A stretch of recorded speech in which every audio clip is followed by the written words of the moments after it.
بسم اللہ الرحمن الرحیم۔ السلام علیکم اسٹوڈنٹس۔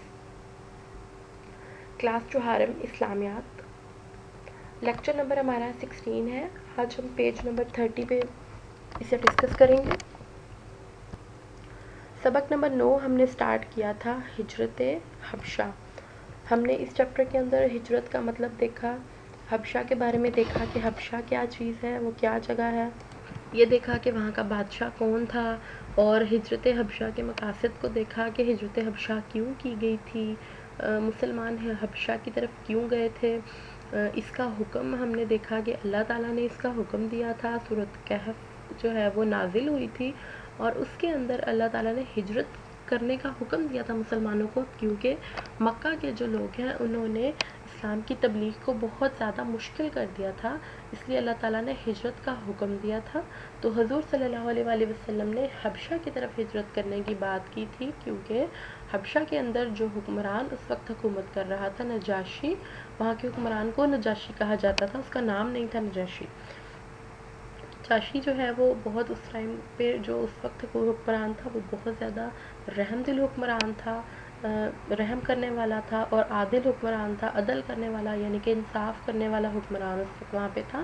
تو اس لیے حضور صلی اللہ علیہ وسلم نے مسلمانوں کی سیکیورٹی کو دیکھتے ہوئے اور مسلمانوں کی آسانی کو دیکھتے ہوئے انہیں کہا تھا کہ آپ حبشہ کی طرف ہجرت کر جائیں، تاکہ آپ کو وہاں پہ اسلام کی تبلیغ کرنے میں کوئی بھی مسئلہ نہیں ہوگا۔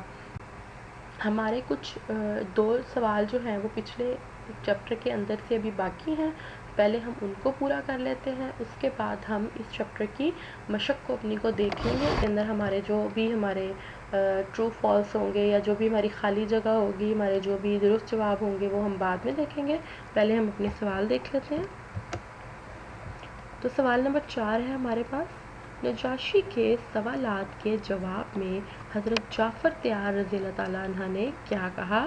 یعنی یہ واقعہ ہے کہ جب مسلمان ہجرت کر کے وہاں پہ چلے گئے تھے تو اس کے بعد حضرت جعفر تیار رضی اللہ تعالیٰ عنہ جو ہے وہ اور ان کے کچھ ساتھی نجاشی کے دربار میں گئے تھے، تو وہاں پر یہ ساری کی ساری باتیں ہوئیں۔ اس کے نجاشی نے کچھ سوالات کیے اور ان کے جوابات میں حضرت جعفر تیار رضی اللہ تعالیٰ عنہ جو کہ مسلمانوں کی طرف سے ایک نمائندے تھے، انہوں نے جو جوابات دیے ان کے بارے میں اس سوال میں بات ہو رہی ہے۔ نجاشی کے سوالات کے جواب میں مسلمانوں کی طرف سے حضرت جعفر تیار رضی اللہ تعالیٰ عنہ نے ایک بڑی پر اثر تقریر کی۔ آپ نے فرمایا، اے بادشاہ، ہم لوگ جاہل تھے، بتوں کی پوجا کرتے تھے، مردار کھاتے تھے، گناہوں کے عادی تھے اور پڑوسیوں کا حق مارتے تھے۔ جو طاقتور ہوتا وہ کمزور پر ظلم کرتا تھا۔ ہم ایسی ہی حالت میں تھے جب اللہ تعالیٰ نے ہم پر کرم کیا، ہم میں اپنا رسول بھیجا جس کے نسب، شرافت اور ایمانت و دیانت سے ہم سب اچھی طرح واقف تھے۔ نسب کا مطلب ہے خاندان، یعنی ان کا جو خاندان تھا ہم اسے جانتے تھے۔ شرافت یعنی کہ وہ شریف تھے، ایمانت و دیانت یعنی کہ وہ ایماندار تھے اور دیانتدار تھے۔ یہ سب باتیں ہمیں پہلے سے پتہ تھی، کیونکہ جو اللہ تعالیٰ کے نبی ہوتے ہیں وہ اللہ تعالیٰ ان کو بچپن سے ہی اچھی عادتوں کے ساتھ بڑا کرتا ہے، تاکہ لوگ جو جن میں وہ رہتے ہیں ان کو لوگ پہلے سے ہی ان پہ ٹرسٹ کرتے ہیں، ان پہ یقین کرتے ہیں کہ جب وہ بڑے ہوتے ہیں اور اللہ تعالیٰ ان کو نبوت دیتے ہیں اور وہ اپنی بات کرتے ہیں تو لوگوں کے دلوں کے اوپر اثر زیادہ ہوتا ہے، کیونکہ لوگوں کو پتہ ہوتا ہے کہ یہ آدمی جھوٹ نہیں بولتا۔ اس نے ہمیں اللہ تعالیٰ کے سچے دین کی طرف بلایا، بت پرستی اور شرک سے منع کیا۔ ہم نے بت پرستی اور شرک کے بارے میں ہم نے بات کر لی تھی۔ بت پرستی کہتے ہیں بتوں کی پوجا کرنا، اور شرک کو ہم نے پچھلے لیکچرز میں ڈسکس کیا تھا کسی میں، جس میں ہم نے بات کی تھی کہ کوئی جو کام اللہ تعالیٰ کر سکتا ہے وہ کسی اور کے بارے میں بھی خیال کرنا کہ وہ بھی کر سکتا ہے، کوئی اور بھی کر سکتا ہے، یہ شرک ہے۔ نماز، روزہ اور زکوٰۃ کا حکم دیا، پاک دامنی اور صلہ رحمی کی تعلیم دی۔ پاک دامنی کا مطلب ہے کہ ایسا کوئی کام نہیں کرنا جس سے آپ کی ذات کے اوپر ایک دھبا لگ جائے، یعنی کہ لوگوں کا یہ خیال ہو جائے کہ یہ آدمی تو اس طرح کے برے کام کرتا ہے۔ تو پاک دامنی کے ساتھ جب انسان اچھے کام کرے گا تو لوگ اس کے بارے میں خیال کریں گے کہ یہ آدمی بہت اچھا ہے، یہ ہمیشہ اچھے ہی کام کرتا ہے، اس کو پاک دامنی کہتے ہیں۔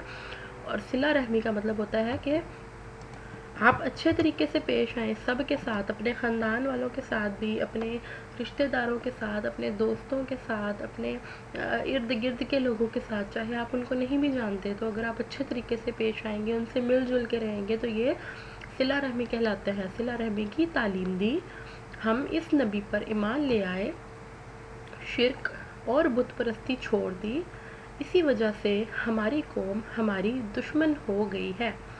سوال نمبر 5، قریش نے نجاشی کو بھڑکانے کے لیے کیا کہا؟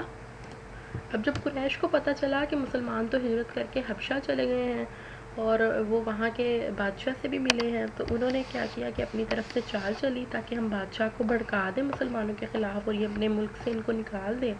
تو انہوں نے جا کے مسلمانوں کے بارے میں کچھ باتیں کی، جس کے جواب کے طور پہ آگے ہم دیکھتے ہیں کہ کیا ہوا، نجاشی نے اس کا کیا آگے سے اثر لیا اور اس نے کیا حکم دیا۔ قریش نے نجاشی سے کہا، اے بادشاہ، کیا آپ کو معلوم ہے کہ یہ لوگ حضرت عیسیٰ علیہ السلام کے متعلق غلط عقیدہ رکھتے ہیں؟ عقیدہ کہتے ہیں یقین کو۔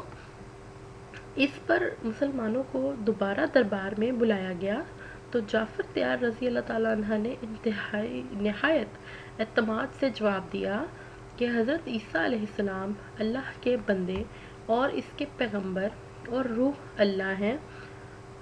ان کی والدہ حضرت مریم علیہ السلام نیک اور پاک دامن عورت تھی۔ نجاشی نے جواب سن کر ایک تنکا زمین سے اٹھایا اور کہا، خدا کی قسم، حضرت عیسیٰ علیہ السلام ایسے ہی تھے، اس سے زیادہ کچھ نہ تھے۔ اس کے بعد نجاشی نے اسلام قبول کر لیا۔ اب ہم اس پورے چیپٹر کی ایکسرسائز کو یعنی کہ مشق کو دیکھ لیتے ہیں۔ درست جواب پر ٹک کا نشان لگائے۔ پہلی ہجرت حبشہ نبوت کے کون سے سال میں ہوئی؟ چوتھے سال یا پانچویں سال؟ تو یہ ہوئی تھی ہمارے پاس پانچویں سال میں، ہم نے اس کو پڑھا تھا۔ آگے یہ اسی کے کچھ آپشنز ہیں۔ دوسری ہجرت حبشہ میں کل کتنے افراد شامل تھے؟ دوسری ہجرت حبشہ میں 83، 100، 102 یا 110؟ تو دوسری ہجرت حبشہ میں 102 افراد شامل تھے۔ حبشہ کے بادشاہ کو کیا کہا جاتا تھا؟ نجاشی، کیسر، کسریٰ یا شہنشاہ؟ تو کیا کہا جاتا تھا اسٹوڈنٹس؟ نجاشی کہا جاتا تھا۔ حبشہ کے بادشاہ کو نجاشی کہا جاتا تھا۔ نجاشی کے دربار میں کس سورت کی آیات تلاوت کی گئیں؟ سورت علق کی، سورت مریم کی، سورہ اخلاص کی یا سورت فاتحہ کی؟ تو سورت مریم کی آیات کو تلاوت کیا گیا نجاشی کے دربار میں۔ کالم الف کو کالم بے سے ملائے۔ مسلمانوں کو آپ صلی اللہ علیہ وآلہ وسلم نے حبشہ کی طرف ہجرت کرنے کی اجازت دے دی۔ قریش نے تحفے دے کر ایک وفد نجاشی کے پاس بھیجا۔ نجاشی اور اس کے درباری کلام الہی سن کر بہت متاثر ہوئے۔ اے بادشاہ، ہمیں امید ہے کہ آپ کے ہاں ہم پر ظلم نہیں ہوگا۔ اس کے ساتھ ہی اسٹوڈنٹس ہمارا یہ لیکچر بھی ختم ہو گیا ہے اور ہمارا یہ چیپٹر بھی ختم ہو گیا ہے۔ اللہ حافظ۔